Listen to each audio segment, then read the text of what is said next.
Patuakhali press ক্লাবে content ক্রিয়েটরদের নিয়ে দিনব্যাপী কর্মশালা ও সনদ প্রদান। প্রযুক্তির সহায়তায় সংগঠিত জেন্ডার ভিত্তিক সহিংসতা প্রতিরোধ ও করণীয় বিষয়ে কন্টেন্ট ক্রিয়েটরদের নিয়ে পটুয়াখালীতে দিনব্যাপী এক কর্মশালা অনুষ্ঠিত হয়েছে। গত ২৯ মার্চ রবিবার সকালে Patuakhali press club doctor Atahar Uddin মিলনায়তনে এই কর্মশালা অনুষ্ঠিত হয়। এই কর্মশালার আয়োজন করে Bangladesh NGOs network for radio and communication BNNRC। স্থানীয় এনজিও শুক্তারা মহিলা সংস্থার মাধ্যমে কর্মসূচিটি বাস্তবায়ন করা হয়। কর্মশালায় প্রধান অতিথি হিসেবে উপস্থিত ছিলেন অতিরিক্ত জেলা প্রশাসক সার্বিক ICT ও শিক্ষা মোহাম্মদ তারেক হাওলাদার।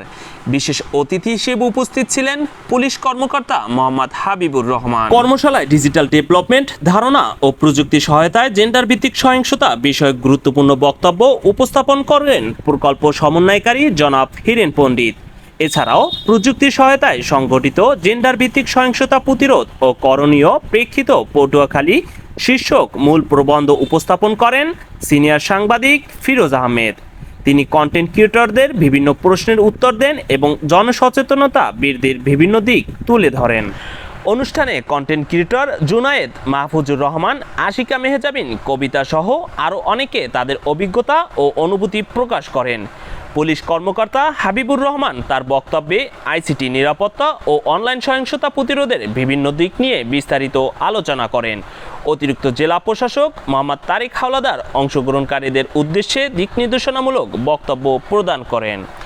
অনুষ্ঠানে স্বাগত বক্তব্য রাখেন শুক্তারা মহিলা সংস্থার নির্বাহী পরিচালক জনাব মাহফুজা ইসলাম। দিনব্যাপী এই কর্মশালায় প্রায় 30 জন কন্টেন্ট ক্রিয়েটর সহ অর্ধশতাধিক অংশগ্রহণকারী উপস্থিত ছিলেন। কর্মশালা শেষে অংশগ্রহণকারী কন্টেন্ট ক্রিয়েটরদের মাঝে সনদপত্র বিতরণ করা হয়।